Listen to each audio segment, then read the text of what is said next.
सानाम कोगे जोहार होय नोआ दो सरी कथा कान गया जहाँ दो आबो थंबनेल रे बन नेल केया झारखंड रे ऑलचिकी दुलड़िया झारखंड रे ना जोतो टोठा दो बइन लई तबे झारखंड रे ना तिनंगन टोठा मेना का ओना कुरिन गिद्रे को ऑलचिकी ते चेदो रे ना अड़ी गे गरज मेना का तको ऑलचिकी चेल लेका तको चेदो ओना रे ना अड़ी गे उयहर भावना मेना का तको नोआ दो इन ओना खातिर मेना इन तीन जो 2018 करे खन इना यूट्यूब चैनल रे लेकान लेकान सताम चिता रे ऑलचिकी ते एजुकेशन वीडियो कुछ अपलोड तहनो ओना बेड़ा रे झारखंड रेन उनको तिनंगान गिद्रा दो इना वीडियो को नेल तहनो ओना करे खन ऑलचिकी को चेदो तहनो और इना चैनल अड़ी जोर को फॉलो तहनो आदो तीन जो नोआ धरतीपुरी ते कोरोना आजार सोड़ो बोलो हेजना ओना बेड़ा रे अड़ी गान आसड़ा बिद्दागाड़ के बंद तहेना और उना बेड़ा रे नॉय ऑनलाइन ते पढ़ाव हुईना आदो नुकु गिद्रे को हो इन फोन काते मैसेज काते और बांग ओना वीडियो करे ना कमेंट करे के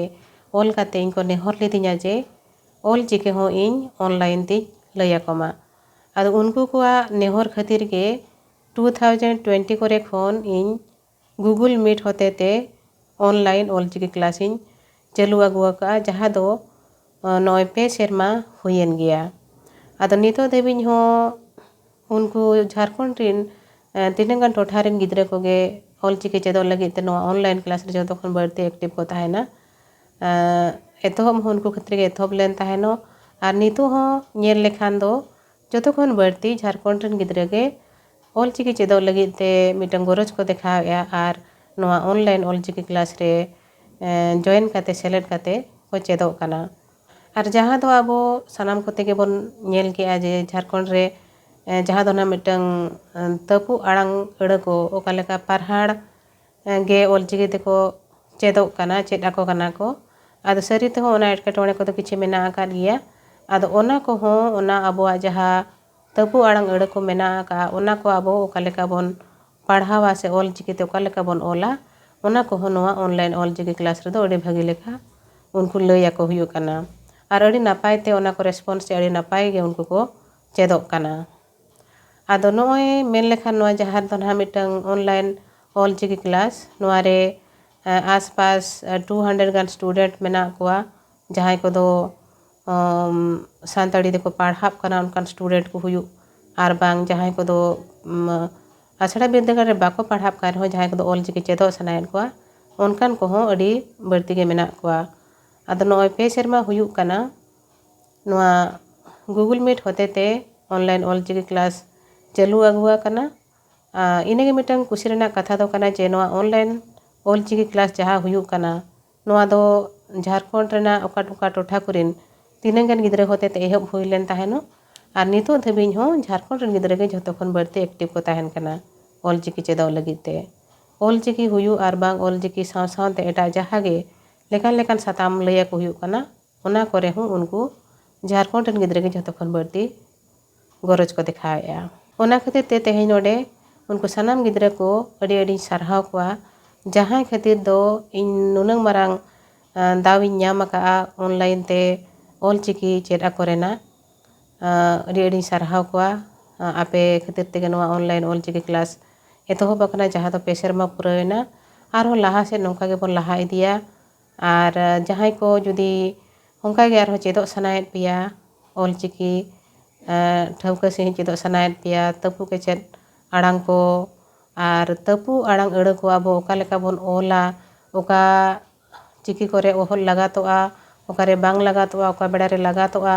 ओका लेकान अड़ करे लगातों कना ओका लेकान अड़ करे दो बांग लगातोआ ओका को दो पहाड़ आड़ांग ओका को दो तपु गे आड़ांग नोआ को हो नोआ ऑनलाइन ऑलचिकी क्लास रे अड़ी भागी सही गे लया को हुयो कना जहाँ को जुदी चेदो सना पिया एनखान दो नोआ वीडियो रे ना डिस्क्रिप्शन रे नंबर ना एम खा कना ओना रे कांटेक्ट पे और कांटेक्ट करते नोआ ऑनलाइन ऑलचिकी क्लास पे जॉइन दाड़िया जहाँ को जुदी जॉइन सनायत पिया नोआ रे मेन लेखान दो भारत भितरे रिन गिद्रे साव सावते भारत खन बाहरे रिन गिद्रे को मेना आकात को जहाँ को दो ऑनलाइन ऑलचिकी क्लास रे ऑलचिकी को चेदो कना आदो जतो खन बढ़ती दिन सरहा को झारखंड रिन गिद्रे को जहाँ को होते ते नोआ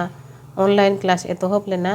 और तेहें दबिज हो जहाँ इन नेले को झारखंड रिन गिद्रे के जतो खन बढ़ती एक्टिव को तहन कना और जहाना मिटang कुपली रोपड़ से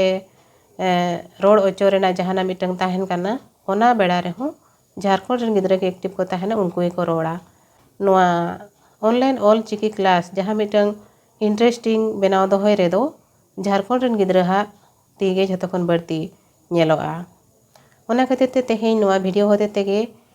उनको झारखंड रेन गिद्रा को जहां को इनको नेहर लेदिया नोआ ऑनलाइन ऑल चिकी क्लास लगित ते आर उनको खातिर ते नोआ एतोहब किया आर नोआ नोय तेहेñ धाबी पे सेरमा हुयुक काना तेहेñ धाबी चलाव रेगे मेना आका आर आसोअñ आपे सनाम को गोड़ो होते ते नोआ ऑनलाइन ऑल चिकी क्लास नोंका गे आरो लाहा सेद बोन लाहा इदिया आर जहां को ऑल चिकी चेदो रेना सुविधा बांग को ñaमेया उनको को नोडे जॉइन करते को चेदो मा ओना लगित ते आपे को अड़ी नापाय गोड़ो मेना खातिर ते इन पहाटा खन अड़ी अड़ी सारहा पेया अदो नोय नोंका अड़ी होड़गे ऑल चिकी चेदो सनायत को इखन ऑल चिकी चेदो हो एटा परसी को लेका उन अलगा ते चेदो रेना जिनिस तो बांग कना जहां लेका अबवा चिकी रे दो तपु केचर आड़ांग ऑल को मेना अब अड़ रे तपु आड़ांग अड़ मेना गहला आड़ांग अड़ मेना नोआ को जहाँ दो एटा परसी रेना लिपि कोते बांग ऑल पुष्टबा ओने ओना को ऑल चिकी ते ऑल रे होड़ को एटकेटोणे कान गया अदो जहां को जुदी उनका एटकेटोणे पे बुझाविया आपे को नोआ ऑनलाइन ऑल चिकी क्लास रे जॉइन पे सेलेदो पे आर ओना को हो अड़ी भागी सहिं अब बोन चेद इदिया मा एनखान तेहेñ दो निनंगे सनाम कोगे अड़ी अड़ी सारहा पिया जोहार।